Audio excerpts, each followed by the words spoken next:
A few minutes of 2 minutes of intro for the session. Mobility. So my name is Christoph Wolf. I'm heading the work of mobility at the forum, which is the work on with the industries, automotive, supply chain, aviation, travel, tourism, and aerospace.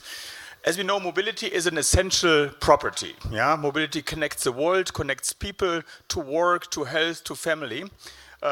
It's the basis of economic growth and development, but it obviously comes at a cost. We also talk about the fatalities, the emissions, and we also talk that due to technology, we may be sitting at a second inflection point because we move towards safe, clean, and inclusive. And we can put concrete technologies behind that, and that actually may get away with fatalities, emissions, and congestion. So mobility is an enabler for a prosperous future. Now, each of these technologies which are enabling for safe, we talk about autonomous vehicles. For clean, we talk about electrification. For inclusive, we talk about the fact that digitalization creates all kinds of opportunities for demand services, for much more flexible routing and pooling of resources. All of that basically comes with a difference to with a change to the operating system. So sitting in basically a shared vehicle is something that the public or customers need to get used to.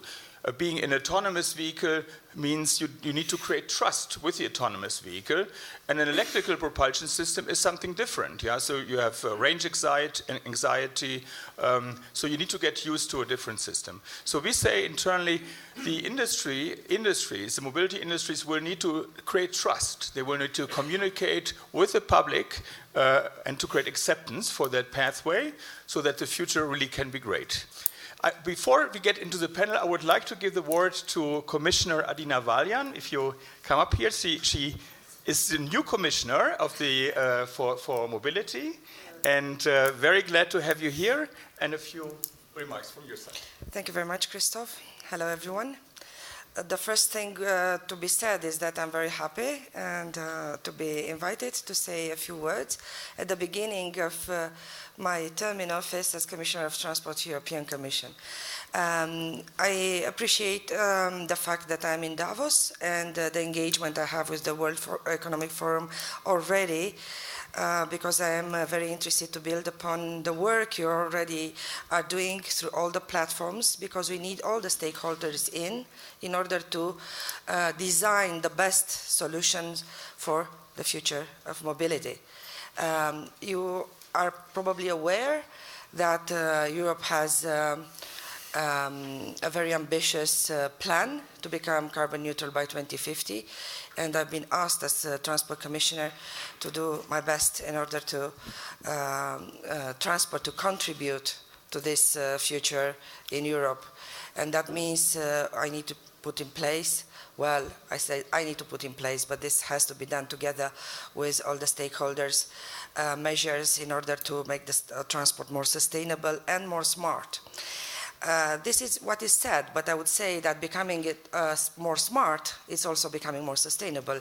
And this I intend to be my approach to see exactly how we can develop from the very beginning to make a better use of the technologies, the digitalization and everything in order to make the transport more efficient through all its four modes. Four modes of transport, each of them with a unique situation, because if we look at the aviation or rail, we can see from the very beginning that the issues are completely different.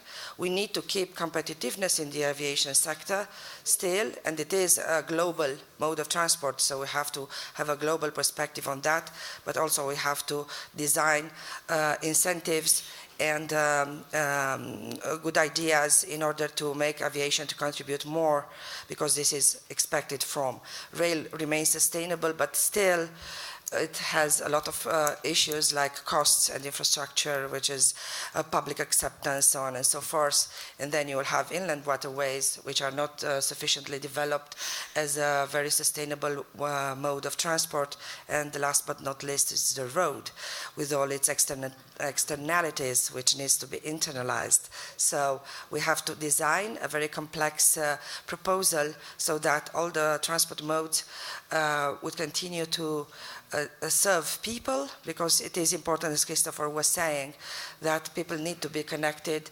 We need for our economic backbone the transport to function efficiently and affordable for people, for those who are with reduced mobility. So there's a complex way of looking at it. And yeah, this is in a nutshell. Thank you very much for having me here at the beginning, and I'm looking forward to listen to your panelists and to the others and to engage in bilateral discussions if you wish so. So thank you very much, Christoph. Yep. Thank you very much, Commissioner. And with that, I'm handing over to our moderator.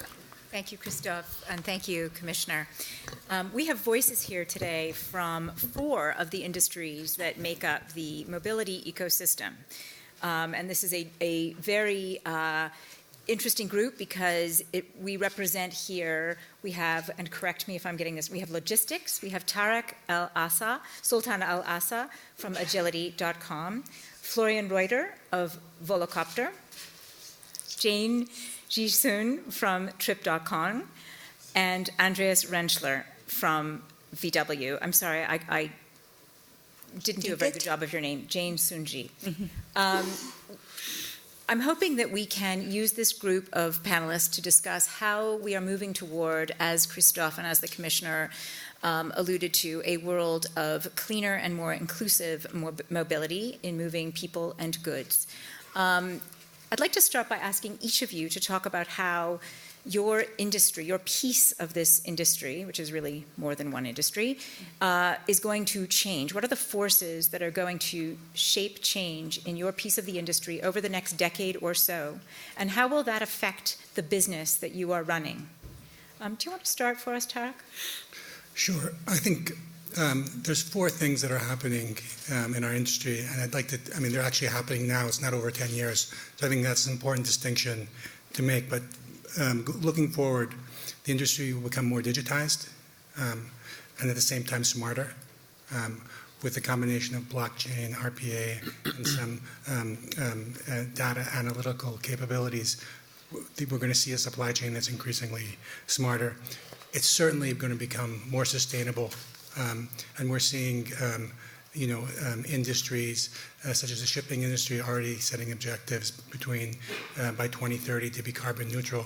This is a reality that's actually taking place now. We can see the light at the end of the tunnel for some very important aspects. And finally, the rise of SMEs. Many economies in the emerging markets are heavily dependent on SMEs, and you can't talk about sustainability, you can't talk about development without talking about an inclusive way to include SMEs in this process. Florian, your industry, your company is part of the disruptive forces that stand to change, actually, probably how all of these companies operate.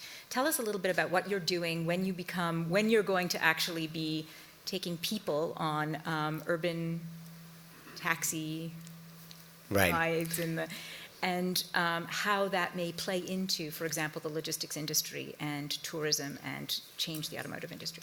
Yeah.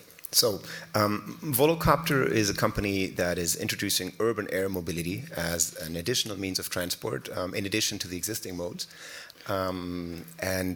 We expect that these technology features can have a profound impact on many different industries, and we hope that we can be a significant contributor to solving the very pressing mobility issues that we have, especially within the cities all over the world. Now, to bring a little clarity into the wording and so on, so urban air mobility is, from how we understand it, a completely new mode of transport. Some people like to think of the legacy or existing helicopter services that we have in some cities, but I think we would fall short if we were just simply to replace existing helicopters. Urban air mobility and air taxis, as we're more broadly referred to, bring in a whole new set of technology features. So if you look at a Volocopter, think of it as a 2-passenger cell with a big battery behind and a crown of rotors on top. And what this can get you to is we can fly all electric. and thereby emission-free in the operation of it. We're extremely quiet. It brings along unprecedented levels of safety, especially in comparison to existing helicopters. And also, we address the issue of accessibility and how much it costs to actually, use such a new mode of transportation.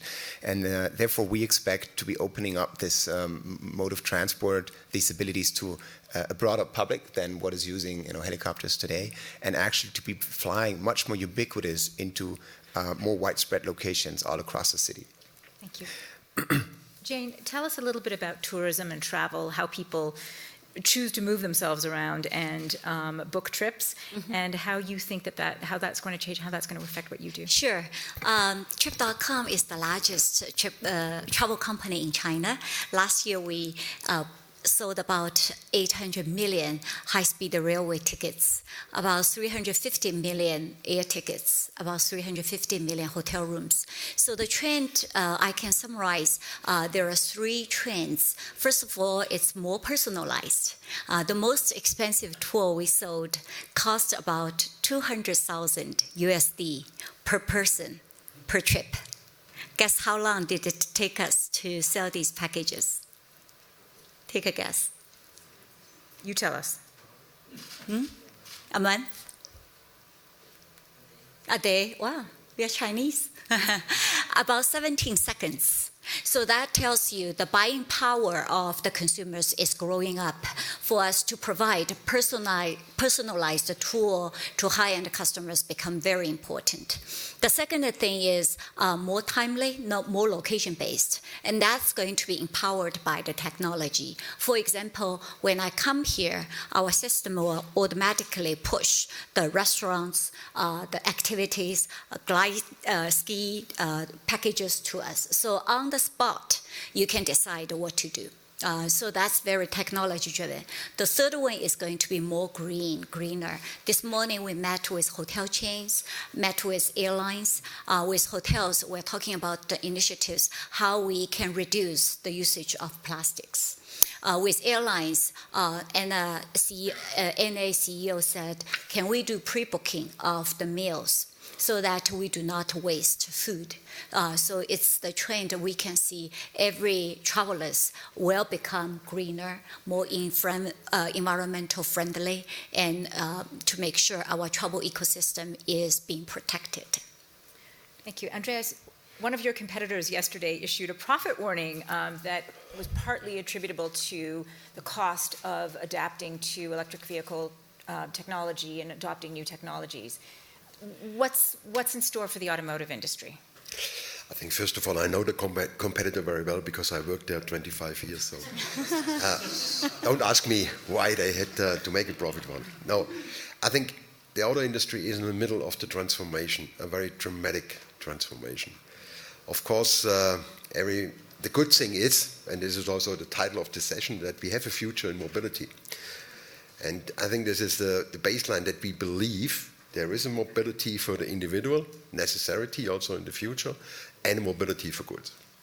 And now the question is, how are we transforming into a carbon-free kind of environment? Of course, everybody knows the electric vehicles are costing a lot of money. They are doable. The technology will go further. And I think this is the most important thing, that we believe this is short-term and mid-term the only solution that we can have for the passenger cars. Of course, there are other technologies. That means not that they will be maybe after 10 years coming into consideration, but two things that we can handle both at the same time.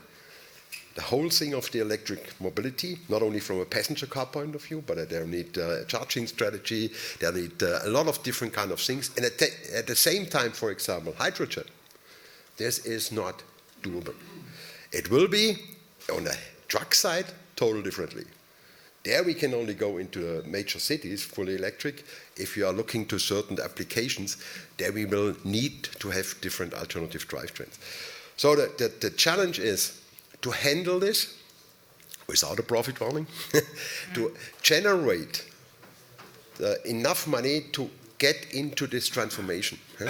And if you look for Volkswagen, for example, they have the target to put 1 million electric vehicles very soon on the market. Now it's starting this year and it's grown up. Also based on regulations, of course. But this needs a hell of investment. And then a second thought. Whatever we are talking about electric vehicles, I'm totally frustrated sometimes when scientists, guys from this area, from the climate, research done, they are standing then in front of us and telling us, you guys are investing 30 billion euros in electrify the whole fleet of your cars, but you cannot change the CO2 kind of measurements dramatically, because the power is still made out of coal. And if you look, the whole world built up 150 coal power plants last year, and 500 now are in plants. So, this is somehow a frustration what we have to address over and above what we are doing at the moment. And so this is one of the things we have to address as well. I think you raise an excellent point, and it's interesting that a couple of themes have come up that are common to all of you in your pieces of the mobility industry. Electrification, I think, was mentioned, the need to have a different source of a non-fossil fuel source for, you're talking about that with air taxis and also with the future of automotive. So if electrification is one of the important elements here, I feel like calling on Jason Bordoff, who I know is in the audience, to talk about coal and reliance on coal. What kinds of, is it worth us talking for a minute about what kinds of policies are needed to wean off coal? And are those pressures, are those steps that your companies are interested in getting involved in taking? How do you do that? I think all of us require clarity on what the policy making is going forward. I think whatever policy is going to be set, it's more important to have a policy and a consistency in that than just going back and forth. And I think a common approach by all countries in the world would actually be very beneficial to companies targeting the world market, which I think all of us are. So I can only encourage policymakers to set very stringent policies around getting away from coal, getting to sustainable energy production theme, because as mobility, we are a secondary industry. We need this as a prerequisite in order to actually be CO2 free on our end. And as Andrea said, we have looked for different sources other than just the battery, because the battery has certain limitations today, but none of them have proven to be effective or workable for us, at least not for the next 5 to 10 year time horizon. So we are stuck with the battery technology we have today, and those rely on clean energy. Tarek, you're operating in a lot of emerging markets too, where things are different. Do you want to tell us a little bit about that? Well, I think, first of all, when we are talking about, we see a number of emerging technologies coming out. It's clear now that it's not clear what the winner, who's going to set the standard. But one of the issues that I think would be very helpful is to have some sort of carbon tax, because then you unlock the potential of the private sector to actually race quickly towards these 2030 objectives, as we have in the shipping industry.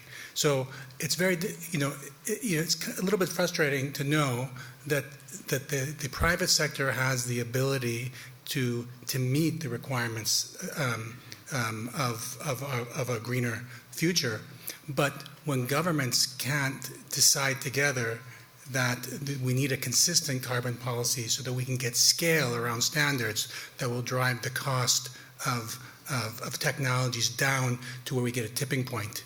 I think that's a little bit of the frustrating sort of dilemma that we're in now, but I can see the light at the end of the tunnel, but we need governments to sort of step up and come up with a consistent policy on how to treat an externality like carbon. Otherwise, we'll have a lot of competing interests trying to promote technologies that aren't necessarily going to be in our best interests. Yep. So a price on carbon, would that help the European automakers in a certain sense? Because of right now you have European automakers ahead, I think it's fair to say, except for China in terms of EV production versus American automakers. Would having a price on carbon level the playing field in a certain way? I think, carbon taxation is, from my point of view, the right thing to do. But we have to be careful because, if you look to the society today, I think there are certain people who have a big fear and are unsatisfied what they have to do. Let's say in simple words, if we are renovating all the houses and the apartments and make it better efficient when it comes to heating and cooling, then they cannot afford any longer. So if we have a carbon tax, then we should use this carbon tax to help this kind of people to come to an understanding that it's necessary to do. Otherwise, we are getting into a much more severe, and we have it already, a severe situation with unsatisfactory on all levels when it comes to politics, when it comes to regulations and all things. So I personally think we need a carbon tax, but then let's use it and really spend it on the right things and to avoid what we have already today in a lot of kind of our environment. This is, I don't know, it's of course maybe it belongs also from my point of view to the future of mobility, because otherwise we are not able to make it. And I tend to absolutely agree, and I think this is one of the themes that we see here at the WEF 2020 in Davos, is that sustainability not only applies to the economic or ecological aspects to it, but also to the societal aspects to it. And there's also a societal aspect to this energy transformation, this mobility transformation that will happen, and it also applies to us personally, because we very often get the idea or notion of people that, oh, this is going to be a new mode of transport, very attractive, very fast and convenient, but only for the very few. And we like to counter that in saying, no, we do see the potential that also urban air mobility can be something that is accessible to broad audiences in cities across the world on particular routes. So, playing on this, I absolutely agree. We must look at it, sustainability, from a more holistic approach. We talk about cities for a second and the impact of new technologies like yours. There's a lot of concern about how some cities are doing interesting things. I believe in LA, they're talking about or even implementing, I don't know if anybody knows the answer to this, but a curb tax on Uber rides, on ride sharing, so that, and this is ostensibly to replace, there will be lost revenue because there will be fewer cars parking and fewer parking tickets and less revenue for the city. So what do you think is the impact of some of these technologies? Delivery, obviously, is the logistics industry is having already an impact on cities. How do you see policies evolving in cities around the world, and what should policymakers be thinking about in order to integrate these technologies? I always agree that the government that governs the least is the government that governs the best. So let the market decide. I think if you tax too heavily on the industry, you kill the small player, and that's not very healthy for the whole industry. I tend to disagree slightly with that approach, simply due to the fact, if we look at the effects that ride-hailing have had on many cities, we now see the controversy around it in Manhattan and LA, that ride-hailing has the potential to be more sustainable or to be a greener mode of transport than individual car use and so on. But in the outcomes that we've seen, and more evidence points towards that, is not a satisfactory degree of alleviation. It actually has worsened the situation, and this is where these initiatives come from. So I think we need to be honest with each other on this is the potential that it has, but this is actually how it plays out if you don't start regulating it in some way or monitoring the effects in some way. We've had a similar effect on the e-scooter hype. Great hopes. Now we see the results in reality. Now we're kind of trying to adapt to that and fix it. And I see our industry also potentially being a victim of that. So we want to make sure we get it right from the start. And I do think that policymakers have to play a role in this. I want as least interaction from non-economic players as possible, but I think history tells us, that's at least my takeaway, that there needs to be a certain degree of involvement from policymakers to get things right, especially when we talk about externalities like CO2 and so on. A balanced ecosystem, right? A balanced ecosystem, absolutely buy-in, yeah. Balanced ecosystem. What about the logistics industry and delivery and the massive growth of Amazon and other, this didn't exist, and this is increasing traffic and congestion and is a piece of the mobility puzzle. Can you tell us a little bit about the response by the logistics and supply chain industries and policy considerations that we might think about? Well, the the amount of investment that is being placed into mobility and ride sharing and applications and technologies that pool resources is incredible. And I think all of those are designed to limit and minimize empty trucks, empty legs, and to get economies of scale in deliveries. I think it's going to be a challenge going forward to address the requirements of cities. One of the perspectives that I think is very important, as we're talking about the value of time, a few years ago, the number of cars that were consumed in Nigeria as a market was roughly about 50,000 cars. Similar sized country to Brazil was 2-3 million trucks. They probably know better, cars, they probably know better in terms of numbers.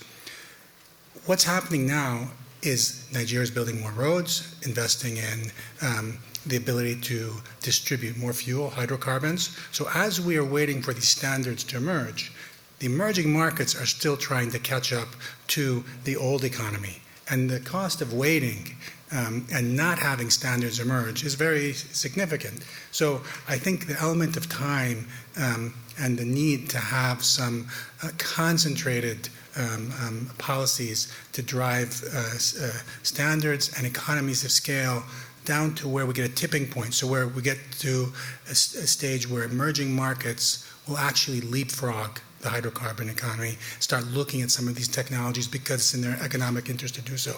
I think that's an important thing that we're missing when we talk about cities. When we talk about cities, we're talking about New York and London, but there are many other cities out there that are not New York and London.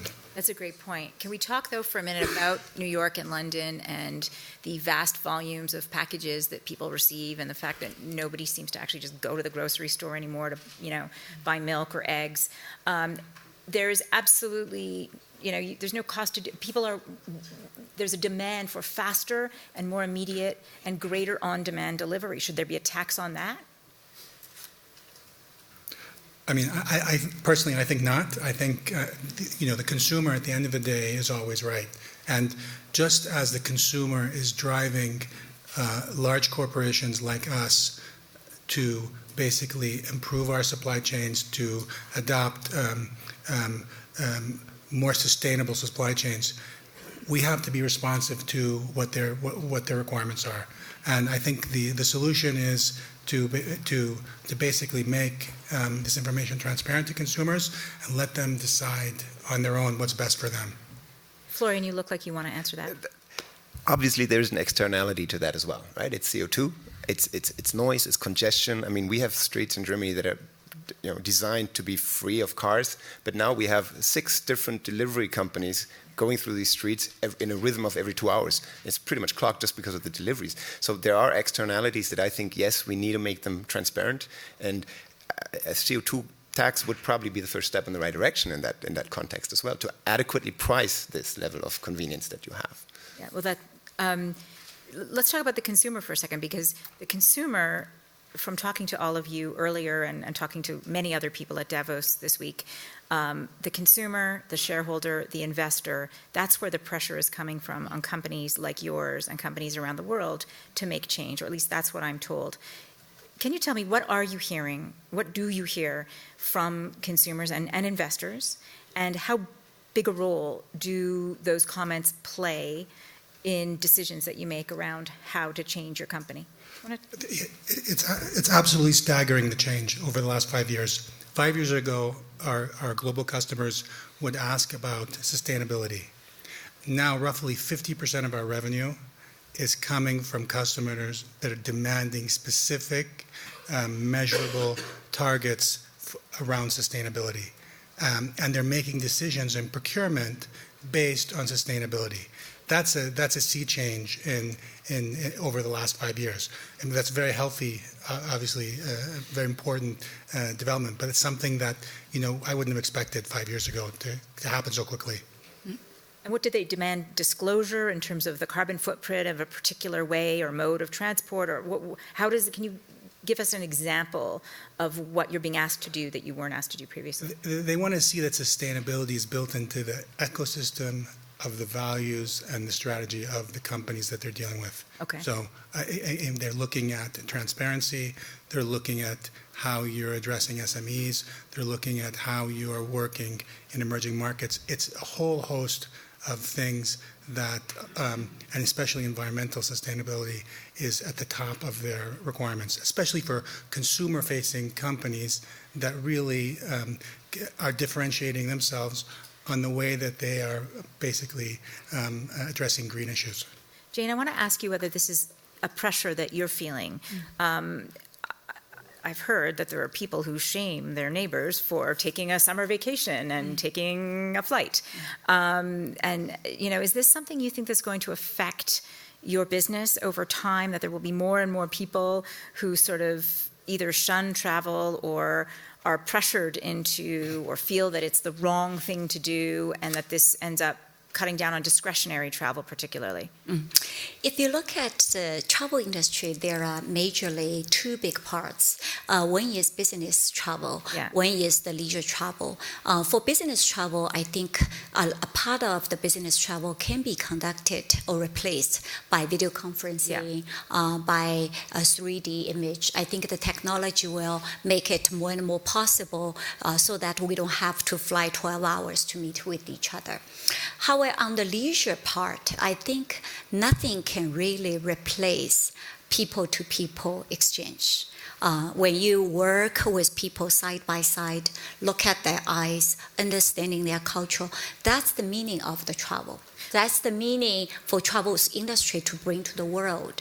So then the next question is, if travel has very positive contribution to the whole world, to our human society, to promote exchange, international exchange, promote global peace, then what can we do to reduce it? So for C-Trip, we invest in a technology which can be travel more efficient. A big plane, rather than flying 12 hours to Europe, can we reduce it to 6 hours, make it more efficient? So we took the leadership and the initiative to make investment in the technology.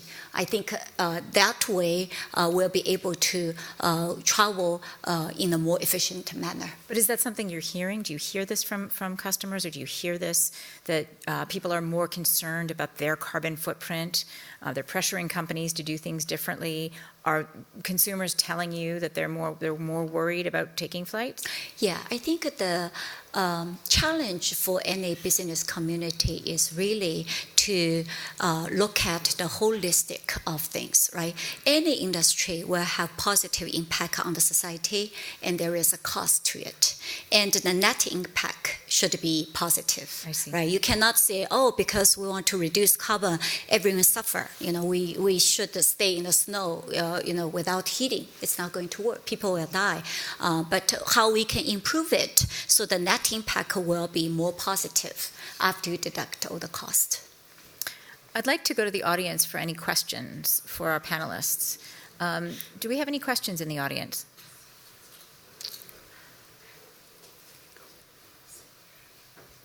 Yes, please.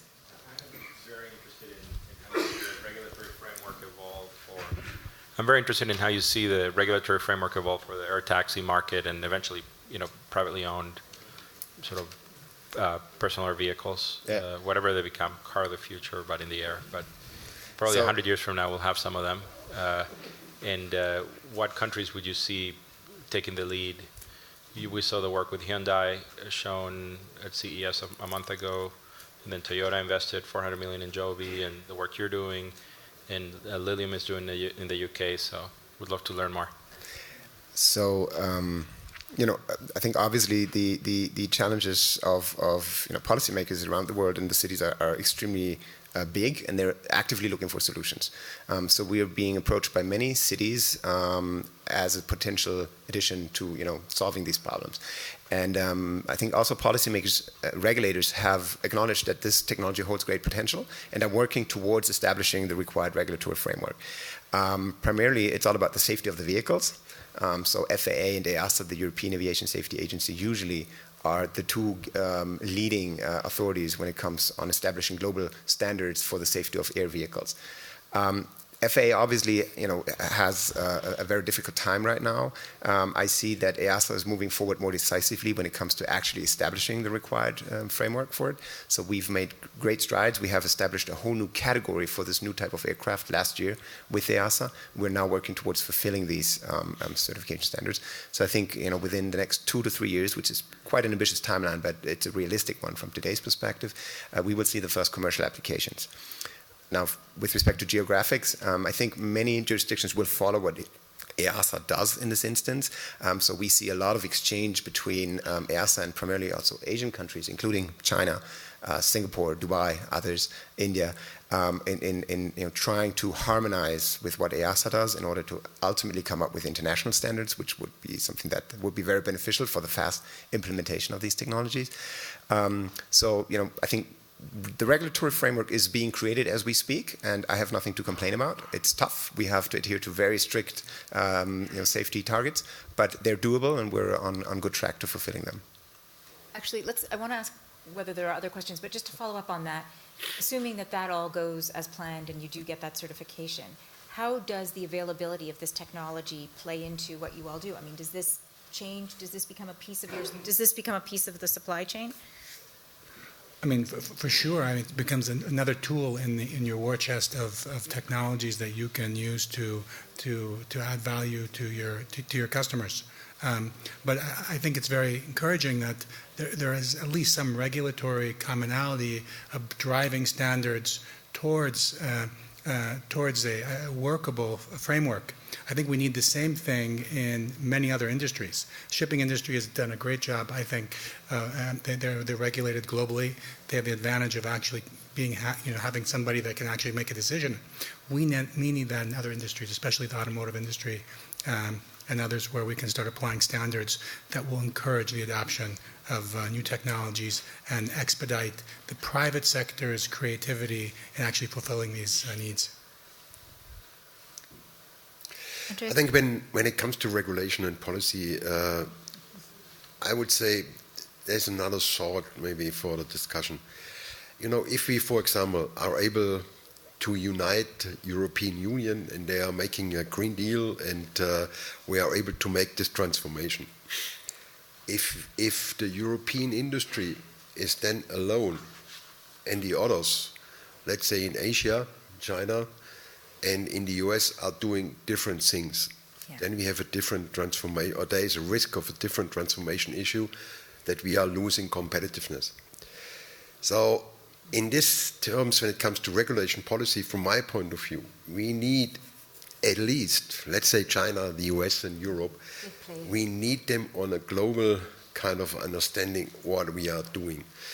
Then the power of transformation will be much bigger than if one area is doing it. And then again, by the risk of losing a lot of jobs, and that brings us in another kind of a situation we don't want. So this is for me one of the big tasks we all have, because otherwise it will very, very, very tough to go through such a transformation and still have a kind of competitive industry that is able to secure jobs. Did you have anything to add, Jane, or should we see if there are any more questions in the audience? Yes, please. Jules Kortner, Rocky Mountain Institute. In the world of oil, the big debate about peak oil these days is about when will demand peak rather than supply. And that largely relates to the speed with which you think your industry will transform. Can you give us a sense, when should we be selling our oil stocks? Start now. Based on the forecast, what I said is here that I would say middle of 2025, it will be 30 to 40% already. And Volkswagen in the passenger car side is the biggest one. And in 2030 could be going in mature countries, so in the Western countries like Europe and maybe the US as well, it will be a much higher degree. And this is one of the change, of course. But we need oil also for chemical products in the future, maybe not this volume. There are certain things we need this from my point of view, but there will be a big move. Yeah. I wonder how much of the answer to that question depends on the policy issue that you've just been discussing and the... It's huge. It's huge, and it will determine the timeline in which this change occurs. I think the technologies are already there, as Tarek rightly pointed out. We just need the right framework to, make them competitive. And competitiveness not only results from market activities, it primarily results, in this case, in my view, from policy changes. And this goes back also to the point you made earlier, Andreas, about coal-fired electric cars. Other audience questions? Can I build on it for a moment? Yes. Because I am encouraged by what you're saying about the developed world. It is my perception, but I'd love to hear from Jane, that the Chinese government is at the leading edge of pushing electric mobility. Very much so. Very much so. Elon Musk was pleasantly surprised by how fast the government in Shanghai helped him to build the manufacturing. 1 year, his production is already X amount of the number for what he can do in the Silicon Valley. So if you look at into the past couple of years, the greenery area China has planted trees and grass exceeded any other countries. So the government really takes lots of good steps, leap forward in these initiatives. The gentleman... But still one comment in addition. We have not achieved 20% EV cars in China as well. So we are on the track. So there are a lot of cities who are doing the right thing, but overall, don't say now we have 100% EV cars in China. That's not happening. That's not happening because we don't have the power supply. Or if China is building down another 50 coal power plants, I don't think it's the right solution. So this is not so easy. And also, China is very big, right? 1.4 billion people. So the demand for all categories will be very significant. I want to get one more question in the back from our energy. Well, you were kind enough to mention me earlier, so I thought I'd ask a question. Jason Bordoff from Columbia University Center on Global Energy Policy. So the answer to your question you raised earlier is coal's doing pretty well around the world, notwithstanding all the talk of what's happening here at the World Economic Forum, which has turned into a climate change conference this week. That's kind of exciting for those of us who spent a career in this space. I do want to put some context around what we just heard, the pace of growth in percentages of new cars sold that are electric. Over the next 30 years, we're going to roughly double the number of cars in the world. So if 1 of every 2 new cars sold in the world were electric, we'd kind of stay in place for where we are now. So that just gives you a sense of the scale of this challenge. And so I wanted to ask about the policy drivers that you thought were most effective. We talked about a carbon tax earlier. At least in the US, you look at modeling of something like a $50 a ton carbon tax, that would do a huge amount to reduce emissions, but about 80–85% of that comes from the power sector. It just does much less to transport. That's going to be even lower in Europe, where the fuel prices are already twice what they are in the US, so the percentage change from a carbon tax doesn't really move the needle that much to give consumers an incentive. So can you talk about what you think would move the needle and be cost effective and politically possible and acceptable for consumers to really drive this beyond a carbon tax? Anyone want to take that? I think, like I tried to before, carbon tax is the right steering model from my point of view. But we have to give it then also to the people and invest it where they cannot afford. I heard today in the morning that the first houses in Florida are not getting any longer home insurance policy because of flooding, because of everything.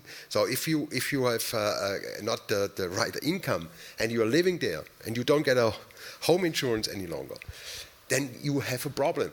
You have to move. And if we use this carbon tax in the right way to help them then to find a solution, then it would be at least one of the solutions I can think for. And when I heard this today in the morning, I was totally surprised. Yeah? We have the effects already there, but we have not addressed it. And this is for me the policy that we have to need. We don't need a policy that tells us what kind of technology is the right one. Mm-hmm. I don't think every politician should stay out of it because they have no idea. Yeah. But they should help and set the framework right. And a carbon tax is one thing that we can do. And look at ourselves. Who ordered, let's say, the last 4 days something in the internet? Nobody, of course, I know. But most of the people are doing it, yeah? And all these kind of things, if you then put a kind of a tax on this different parts, I think it's the wrong thing. So, Eric has to say about this. On the carbon tax, I wouldn't focus so much on the consumer, I'd focus on the industrial users. The difference in cost to the consumers, I would imagine, would be quite manageable or almost negligible. The focus would be on getting the industrial users of technology and mobility, such as ourselves, to actually convert to these technologies faster. And that's where, if you can give an incentive with that tax to corporate users, you'll have a much more accelerated race towards standards and to developing economies of scale that will move things to an inflection point. So I think the focus of the carbon tax would be on changing the behavior of corporates as opposed to consumers. The other thing I think is really important to... We're actually out of time. Okay. I do apologize. I think it's fascinating to hear that you all think that what's actually necessary for your industries is concerted government action and policy that is predictable and stable around the world, that is actually a policy. I think it's also interesting for us in this conversation to think about the role of consumer behavior and some of the comments that you made around that and the role that has to play here. Thank you all so much. And